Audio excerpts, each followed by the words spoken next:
We can get all in your head. That's true. If we have sex with you the right way. I think is more the conversation that should have been had and should be had with younger people in the church. I'm looking at you right now. Go ahead. You got to battle even in front of this mic. I do. So a part of you really wants to celebrate if your son is like got all these girls. Absolutely. And then there's a part of you that says that you understand soul ties and what they can do. I do. So how do you deal with the duality? Yes, I just say I have to live the example. I have to show him that I am. But you're married, so that's what he's going to see. He is. But a married 50-year-old is not an example for a 16-year-old. Self-control don't mean I don't want it. Self-control means that I know this is not good for me, and I'm gonna master my sexual appetite. Because ain't nothing worse than seeing a grown person who cannot control their sexual desire. You know how many dudes in jail because they can't control their sexual desire? You know how many people lost their business because they can't control their sexual desire? You're gonna lose your marriage, your money, everything because you can't control this area of your life. And here's what's crazy to me. Some of you got passwords on everything. I mean, you got more passwords on your phone. How is it you got your phone locked but your soul open? So there ain't no security questions for this? I mean, I can't even get to your Instagram without at least answering what's your favorite ice cream and what is your high school mascot. I gotta at least go through some security questions just to even get into your Instagram page. But to get into your soul, it's free. No password, no lock. All you gotta do is be tall and cute. That's it. That's the only requirement to get into your soul. It should not be so easy to get into your soul. Nobody gotta pass no word to get here. You gotta pass and know the word to get in here. No word, no pass. Welcome to Relationship Talk with the Geths. Join Ed and Maya, a dynamic husband and wife duo, as they share real and honest advice on love, dating, and marriage. As transformational relationship coaches, they specialize in helping both singles and couples enhance communication, build intimacy, and experience greater pleasure in their relationships. They also offer online courses tailored for singles and married couples and are fully licensed to officiate weddings. Now, let's dive into today's session. What you got? Wow. Boy, you picked a tough one. You picked a tough one only because if on this subject, I'm gonna be completely transparent. The old me and the new me is always at war with this one. Because the old me would have looked at this dude and called him corny, would have called him a fuddy-duddy, would have called him a lame cornball, you know, those things, because it's like, all right, come on, dude, we get it. You know what I mean? Like, we shouldn't, you know, we should control our sexual desires and da-da-da, but who really wants to not have sex? I mean, sex is fun, feels good. No, I ain't married, let me live my life, YOLO, all that comes into play, but the new me does understand soul tie, and having sex with someone ties you to that person for life. And it's funny, I think we had a conversation on the way before recording this about, you know, people we've been involved with. This, you know, I don't want to put her business out there, but put our business out there. You know, we weren't each other's first. So I know, right? We were not. Not eating each other's second. I mean, can you just third. Make your point? Does he want to make a point here? The point is, I wasn't his 120. Don't do that. Don't do that. Don't do that. We're not doing that. That's it. Hey, I might strike that from the record. But go ahead. We're not gonna do that. But no, we was just thinking, like, man, how do the people feel? Now they may be watching this, feel if they see us, but knowing they have had us in very intimate ways, and that kind of weighs on people. That just those thoughts alone is what drums up insecurity, what drums up mistrust, what brings about some couples not really being able to connect as fully as they want to connect, because you're always worried about, who somebody was with, who somebody still shares something with, how connected are they, good or bad.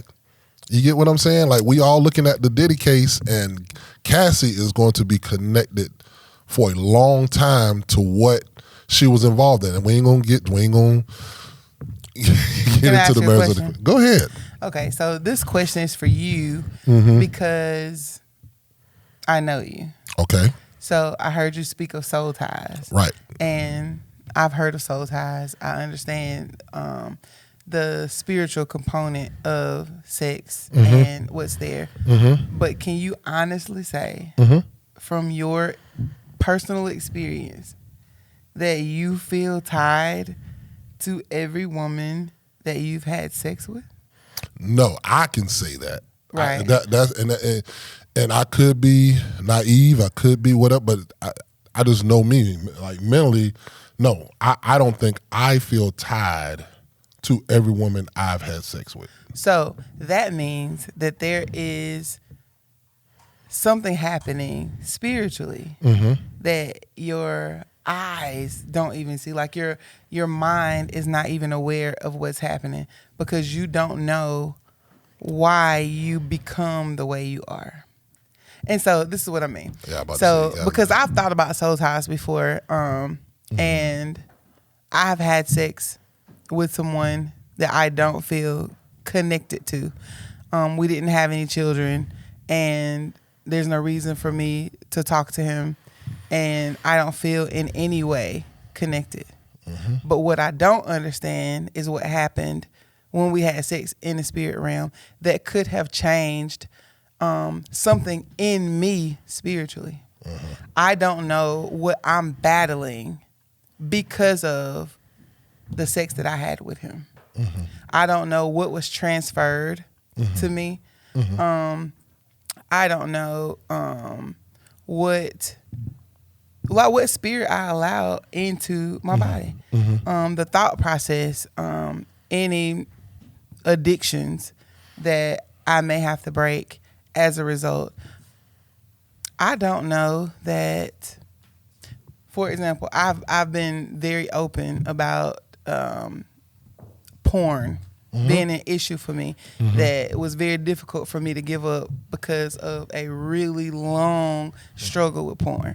So had someone had sex with me, what if this porn addiction, maybe they weren't into porn like that, and then all of a sudden they like, I think I really want to start watching porn, and then they have this battle, like they would have no way of knowing that came from me.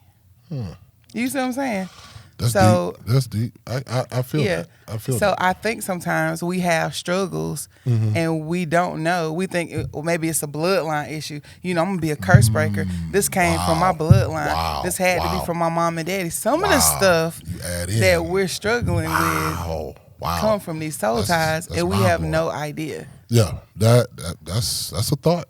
That's a thought. I've never thought about that. I even think about, some people say that, I was born gay.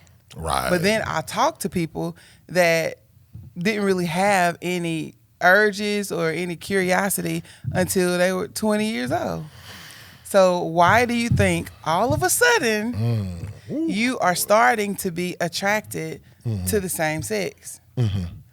Do you think that maybe you laid down with somebody who had same-sex attraction and now you do? That could be a thing. I don't know. That could be a thing. I know. Like where the comments gonna jump on that one. Where do things come from? We don't know where our urges come from. That's true. But then going back to the clip, what he's saying now makes even more sense based on what you're saying. Like, there should be a bigger password, meaning getting prayed up, a spiritual covering before you allow somebody to connect with you. But what if people? That's what I'm saying. So if you don't have a feeling of connection with someone after having sex, then you don't really feel like you need a password to guard it because you don't feel like the sex really affected you in any way. If Mentally. you're not in a relationship with them Mentally. and it's not affecting you, you don't see how it's happening because we're not able to see. The Bible says that we see through a glass darkly. We're not able to see everything that is happening in the spiritual realm. And so since a soul tie is a spiritual connection, it's not necessarily something that you will see, feel, or even notice. There are so many battles that are happening in the spiritual realm that we are not even aware of in our conscious mind. And this conversation that we're having here, I think, is more the conversation that should have been had and should be had with younger people in the church instead of the shame route. The shame route, let's be honest, doesn't work. It But I never feel has. like people aren't having the conversation because it's not understood. Because I don't fully understand. Right. I'm talking just, these are ideas that I'm having. But for people to teach this in the church means that they have to confront Absolutely what they are what actually they dealing actually with. deal with and what they've dealt with in the past. Sexual perversion is not something necessarily that people want to come face to face with. They don't want to admit the things that they have dealt with and are still dealing with. So that's the whole thing. So it's easy once you're married to say, no, if you're not married, you don't need to be out there having sex. You don't need to be being fast and stuff because now you got a husband and a wife that you can have sex with. Yep, but what you 101. don't say is that your wife or your husband is not the only one you're actually having sex with. You hide that. Or your husband or your wife is not the only one you're lusting after. That part. Because you hide that when you go in the bathroom and you turn the shower on so can't nobody see, but you turn that porn on so you can masturbate. Nobody wants to talk about that. You stepping on some toes. Because nobody can see your sin. Yes. And so you don't want to talk about that. You don't want to talk about any of the other just nasty, filthy stuff that you do. Well, it may not be nasty and filthy to certain folks. What's nasty and filthy? Well, it's nasty and filthy because you're shaming somebody else for doing it. That's true. That's true. You shame people for sexual sin because you can see maybe somebody got pregnant the way they used to ask girls to come to the front and, repent before the whole church because she got pregnant. Y'all please stop that practice. There's physical. Stop it. Go ahead, there's physical evidence of that she had sex, but there's no evidence of what you did, so nobody got to talk about it. Yeah. Or any other outside of sex, any other habit that you have. We're supposed to overlook all those things. This person is gay, so we're gonna shame them and bash them. But you don't want to talk about the issues that you have. Right. Everything, sexual or otherwise. Right. Everything starts with an open and honest conversation, and then everything has to go to the Word of God.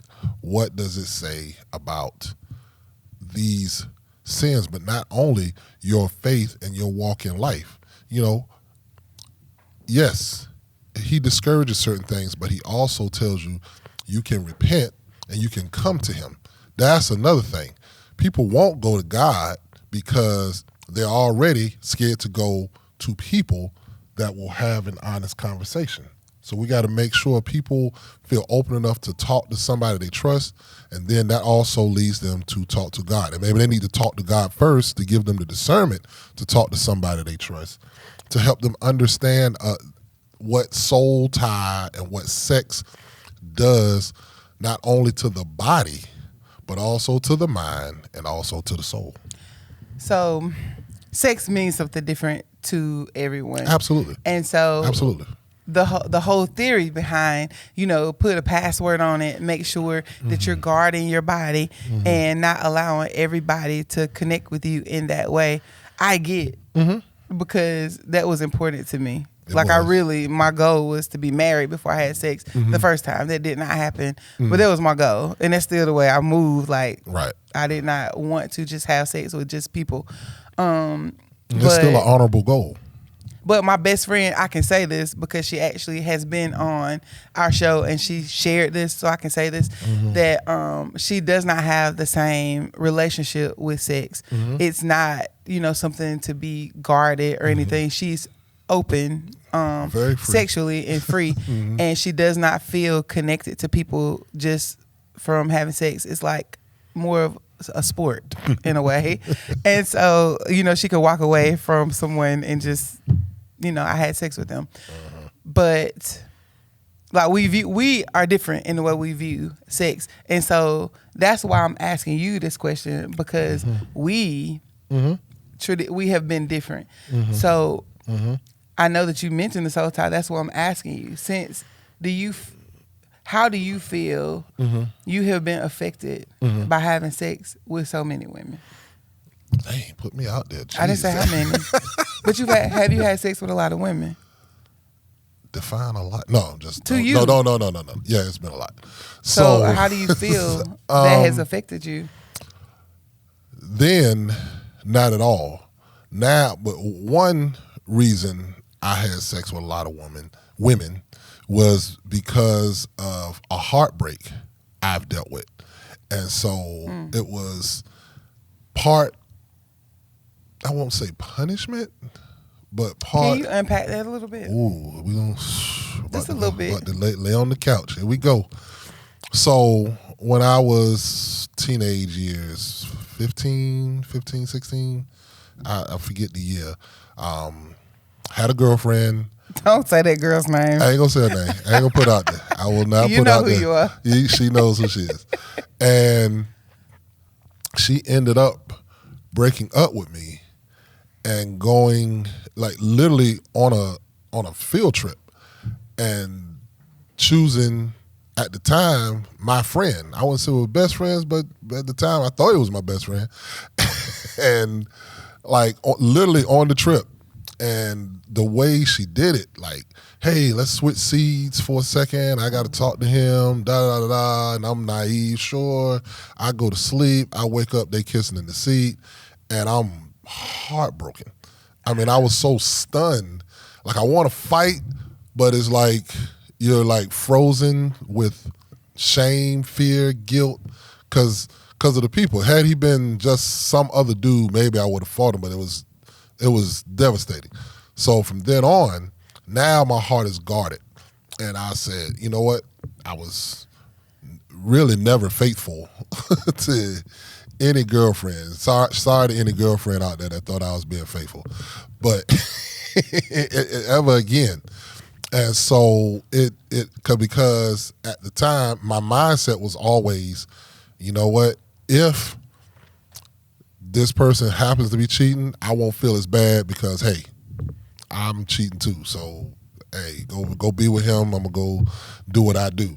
I always had that fail-safe in my mind. So it was always taken out on the next female or woman that I was involved with. And so sex became that for me, just a way of not letting myself be in love or be that committed or be that, I don't know what's the word, loyal to one person. So that it became more like a sport, like your best friend said. And so, and then I had coupled with, the jock culture of, being braggadocious of how many women you can get, then that coupled with that just made it easier. So you started to move in relationship from a place of insecurity. Correct. And you projected that. I did. But if you could just think about the women that you slept with, that insecurity was transferred onto them. Ooh, preach. And they may have shown up, even if y'all just met and it was a one-night stand, it was insecure, because that's what you carried in your spirit. Right. They may have started to move in their next relationship insecurely. And they don't know because they had sex with you that now they got all these questions for their guy, whether he's a good guy or not. They have tons of questions and they don't even know that could have been something that got transferred from you. And now, as a relationship coach, I realize my story is not unique. That's happened to a lot of people. Right. So we know insecurity is probably constantly being transferred, among other things. So I've seen firsthand where someone has been, into God, relationship with God, reading the Bible, going to church, singing in the choir, praying for other people, acting as an intercessor. Right. Gets in sexual relationship with a non-believer, and all of a sudden, there are questions of faith. Is God really real? Even though God has shown up time after time after time on their behalf, now, because they have entered this relationship, now they have these questions. Yeah. And so that's how Satan works. If he could just come through and drop doubt in your spirit. Or it could be the smallest thing. So it might not be alarming so that you're like, sound the alarm. I got to stop having sex with these people because every time I have sex with somebody, I see that I have a new demon.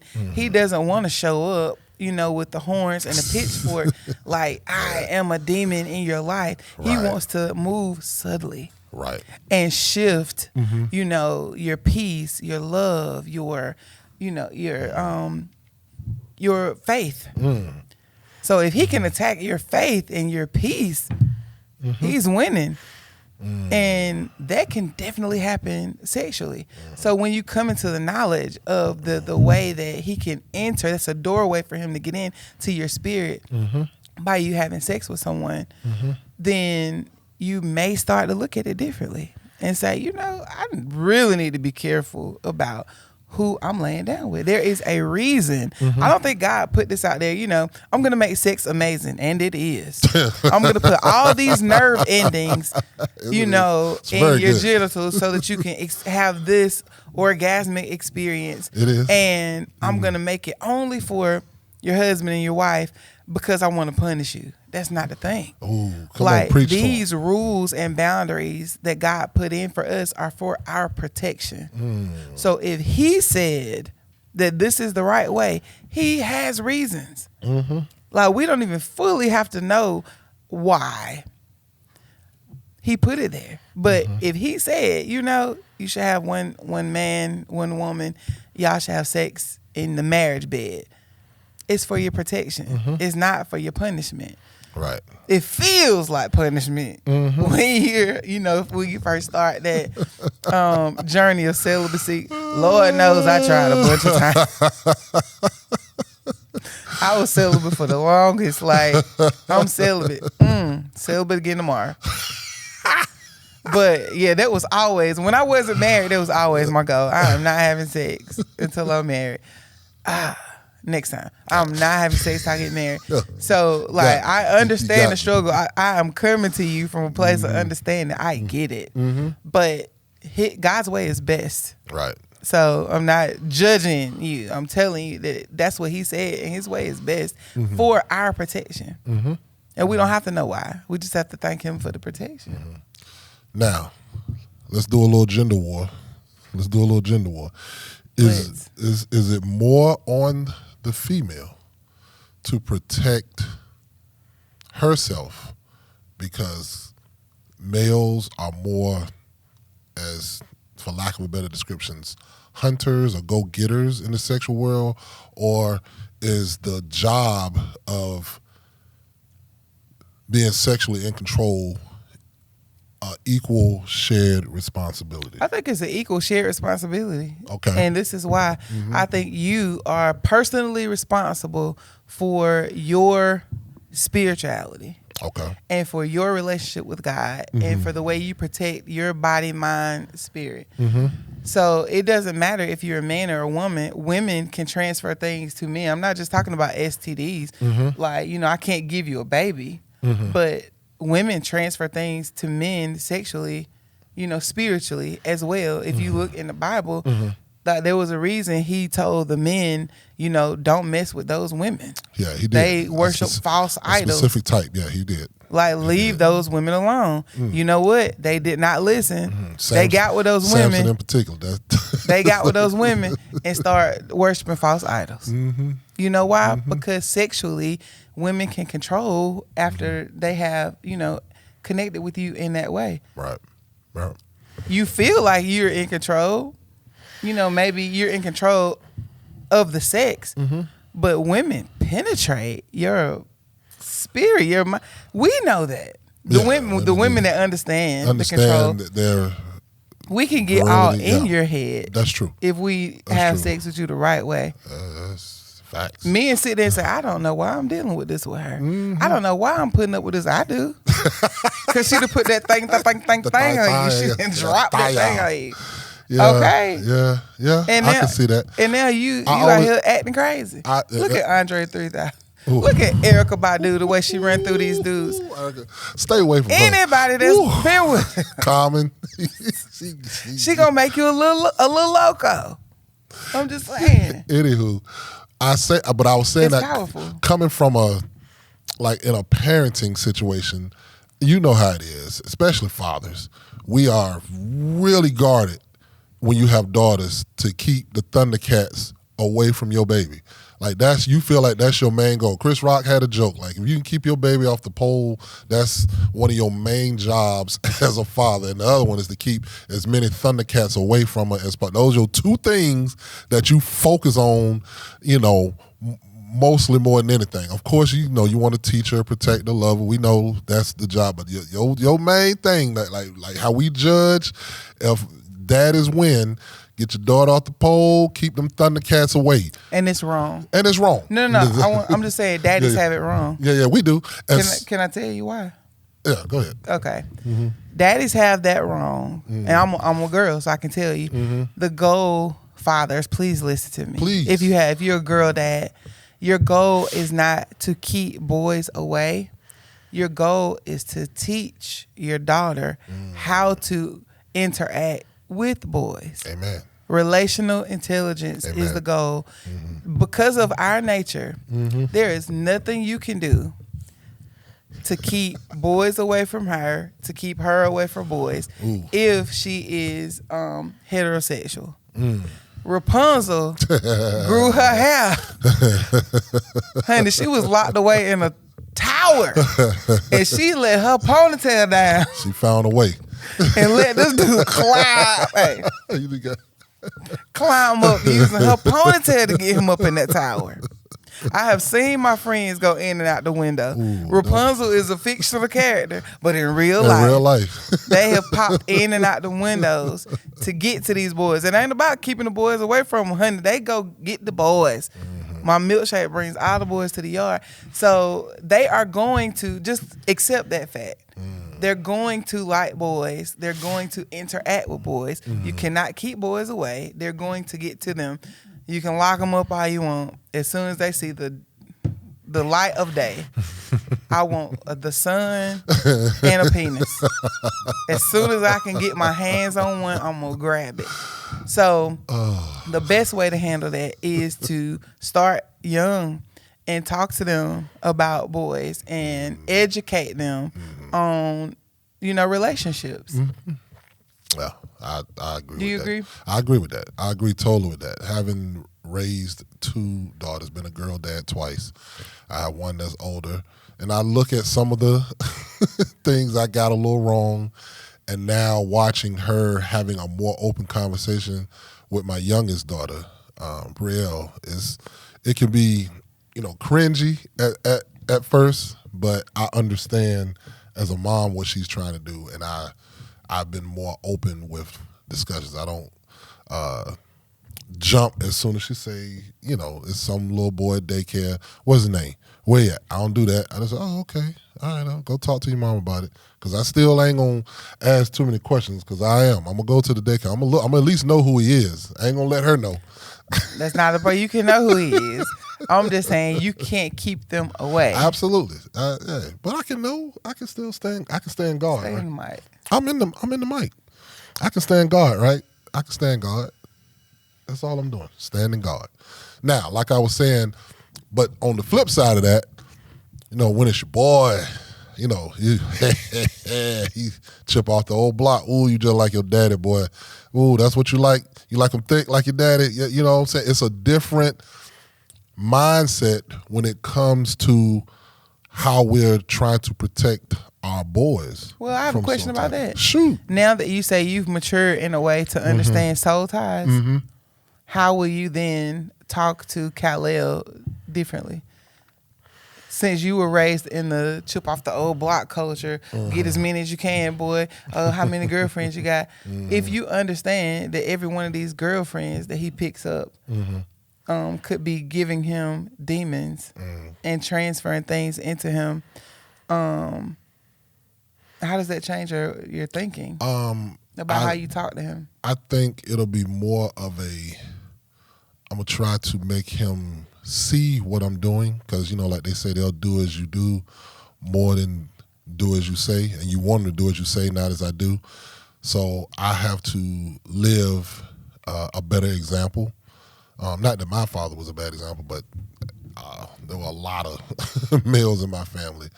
So to make sure he's paying attention to the right males and anything he picks up, you know, to let him know, you know, without making it sound punishable that he likes a lot of females, but making him respect.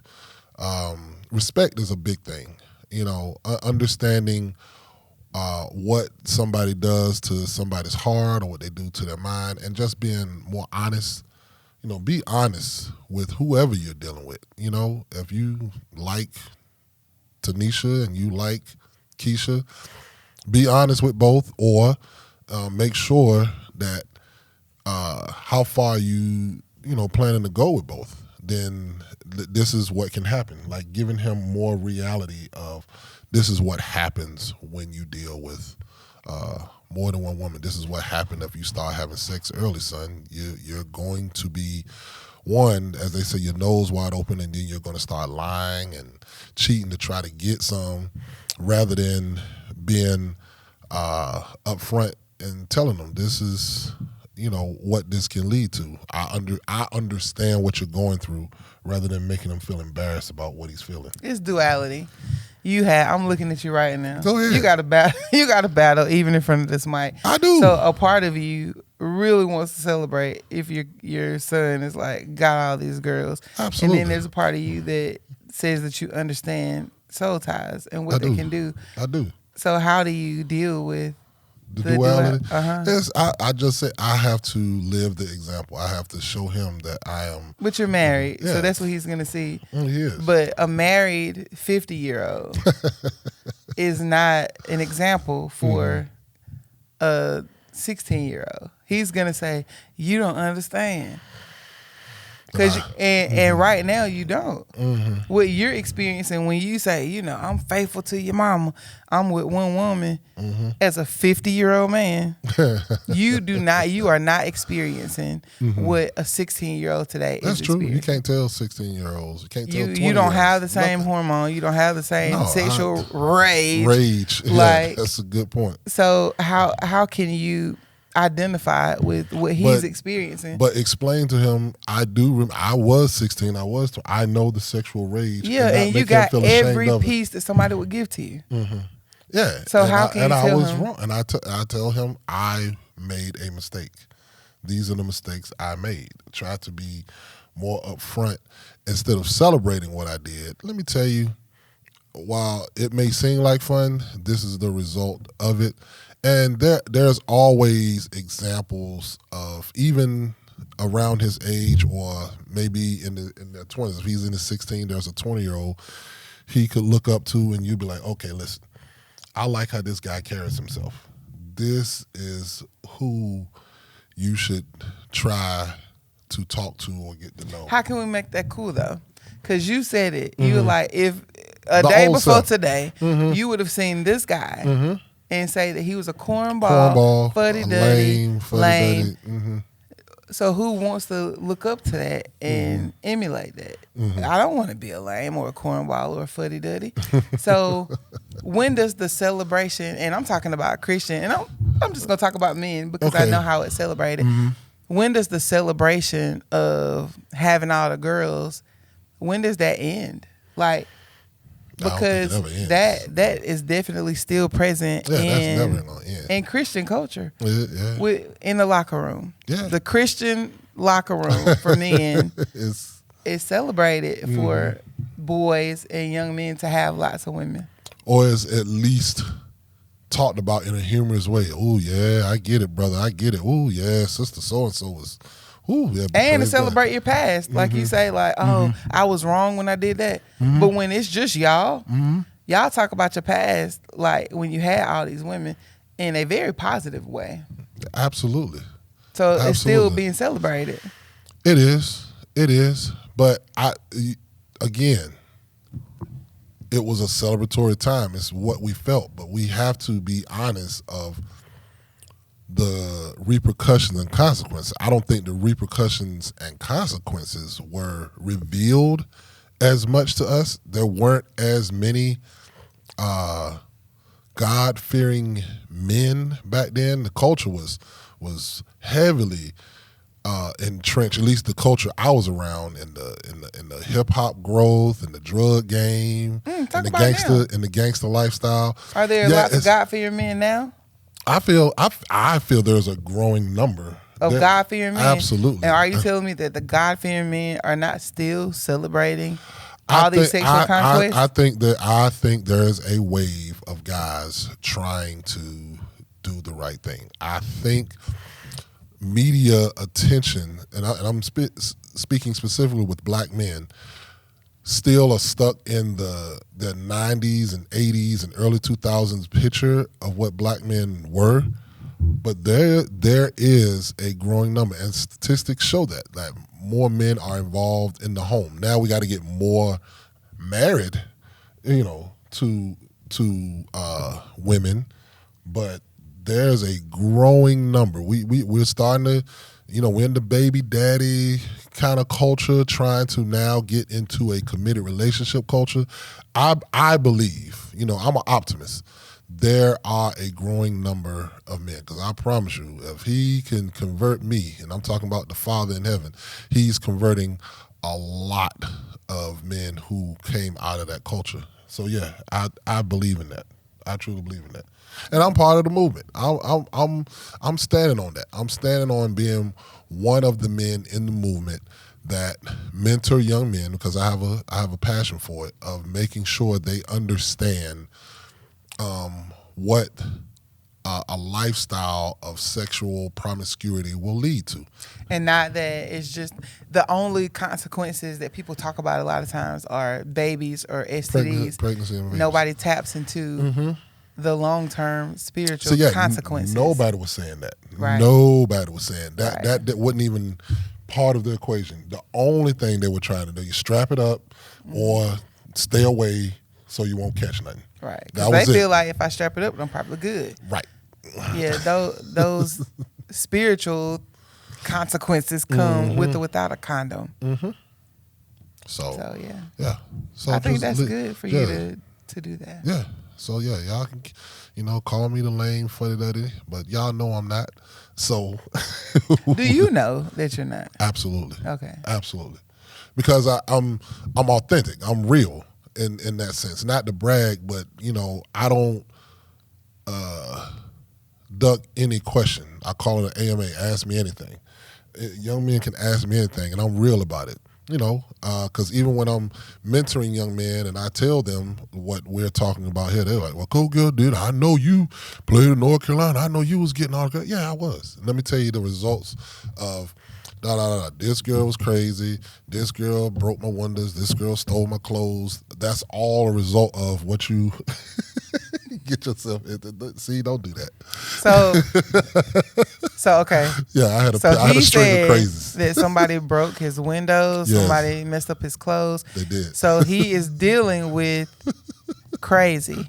Certified. And nothing in his mind said that now there's something in me that has started to attract crazy.